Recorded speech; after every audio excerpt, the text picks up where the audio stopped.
بسم اللہ الرحمن الرحیم۔ اہل سرسار کی ایک قوم جسے قوم سبا بھی کہا جاتا ہے، اللہ تعالیٰ کی بے شمار نعمتوں کے اندر زندگی گزار رہی تھی۔ یہ قوم ایک عظیم تہذیب و تمدن کی مالک تھی۔ حضرت داؤد علیہ السلام اور حضرت سلیمان علیہ السلام کی باعظمت حکومتوں کے بعد ان کی حکومت زبان زد خاص و عام تھی۔ کہا جاتا ہے کہ یہ لوگ گندم کے مغز سے آٹا پیس کر روٹیاں پکاتے تھے، لیکن اس کے برعکس وہ اس قدر اسراف کرنے والے اور ناشکرے تھے کہ انہی روٹیوں کے ساتھ بچوں کا پاخانہ صاف کرتے تھے۔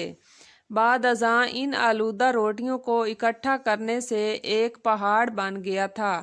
پھر ایک صالح شخص نے وہاں سے گزرتے ہوئے ایک عورت کو دیکھا جو روٹی کے ساتھ بچے کے پاخانے کے مقام کو صاف کر رہی تھی۔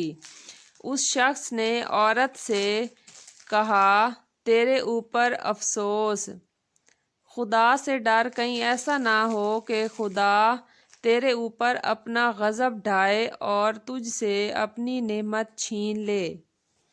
اس عورت نے جواب میں مذاق اڑایا اور مغرورانہ انداز میں کہا، جاؤ جاؤ، گویا کہ مجھے بھوک سے ڈرا رہے ہو۔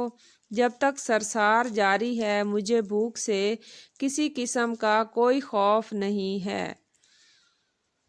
کوئی زیادہ عرصہ نہیں گزرا تھا کہ اللہ تعالیٰ نے ان لوگوں پر اپنا غضب ڈھایا۔ پانی جو کہ زندگی کی بنیاد ہے ان لوگوں سے چھین لیا، یہاں تک کہ قحط نازل ہوا۔ بات یہاں تک پہنچ گئی کہ ان کی ذخیرہ کی ہوئی تمام غذا ختم ہو گئی۔ آخر کار وہ مجبور ہو گئے کہ انہی آلودہ روٹیوں پر ٹوٹ پڑے جو ان لوگوں نے اکٹھی کر کے پہاڑ کے مانند ڈھیر لگایا ہوا تھا، بلکہ وہاں سے روٹی لینے کے لیے صف لگتی تاکہ ہر کوئی وہاں سے اپنے حصے کی روٹی لے سکے۔ کفران نعمت، قحط اور ان کی بدحالی کے بارے میں متعدد روایات موجود ہیں۔ سورہ نحل کی آیت نمبر 112 اور 113 میں یوں ارشاد ہوتا ہے، اور اللہ نے اس بستی کی بھی مثال بیان کی ہے جو محفوظ اور مطمئن تھی۔ اس کا رزق ہر طرف سے باقاعدہ آ رہا تھا، لیکن اس بستی کے رہنے والوں نے اللہ کی نعمتوں کا انکار کیا تو خدا نے انہیں بھوک اور پیاس کا مزہ چکھایا، صرف ان کے ان اعمال کی بنا پر کہ جو وہ انجام دے رہے تھے۔ اور یقیناً ان کے پاس رسول آیا تو ان لوگوں نے ان کو جھٹلایا، تو پھر ان تک عذاب آ پہنچا کہ یہ سب ظلم کرنے والے تھے۔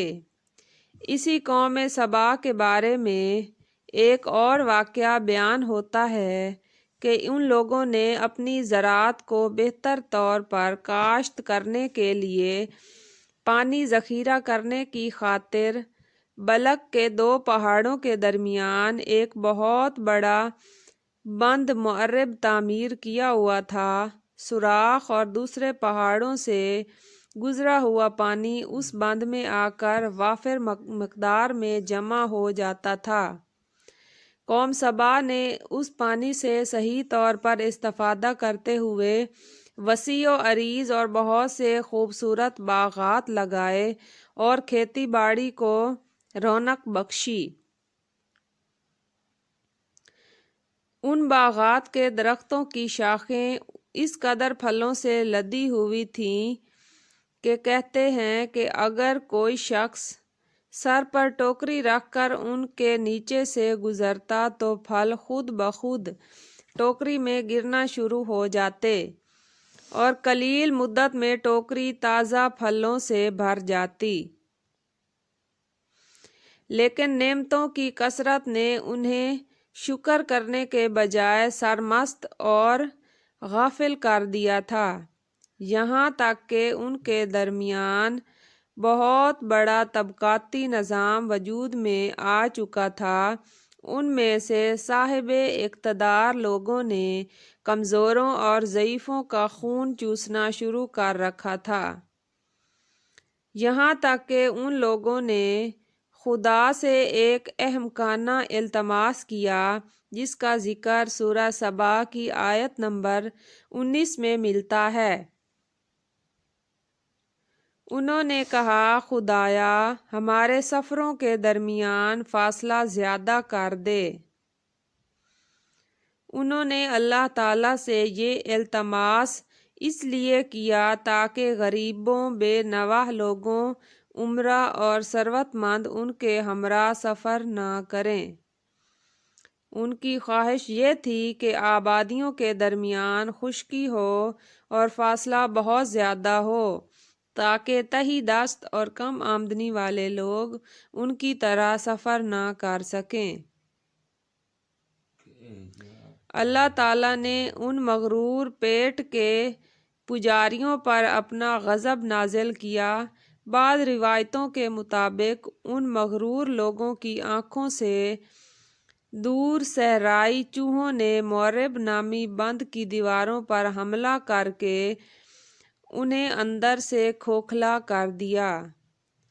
ادھر سے بارشیں زیادہ ہوئیں جن کی وجہ سے سیلاب آ گیا اور اس بند میں پانی بہت زیادہ اکٹھا ہو گیا۔ اچانک بند کی دیواریں ٹوٹیں، اس سے ایک بہت بڑا سیلاب آیا جس میں تمام دیہات، آبادیاں، مال مویشی، باغات، کھیتیاں، ان کے محل اور گھر پانی میں غرق ہو کر نابود ہو گئے۔ ان کے باغات اور زراعت میں سے صرف بیری کے درخت اور کچھ جھاڑیاں بچی تھیں۔ خوش الحان پرندے وہاں سے کوچ کر گئے تھے، جبکہ الوؤں اور کووں نے قوم سبا کے کھنڈرات میں اپنے گھونسلے بنائے تھے۔ اس بات کا ذکر سورہ سبا کی آیت نمبر 15 اور 16 میں ملتا ہے۔ اور آخر میں سورہ سبا کی آیت نمبر 17 میں قرآن کریم میں اس واقعہ کا یوں نتیجہ نکالا ہے، ہم نے ان کی ناشکری کی سزا دی ہے اور ہم ناشکروں کے علاوہ کسی کو سزا نہیں دیتے ہیں۔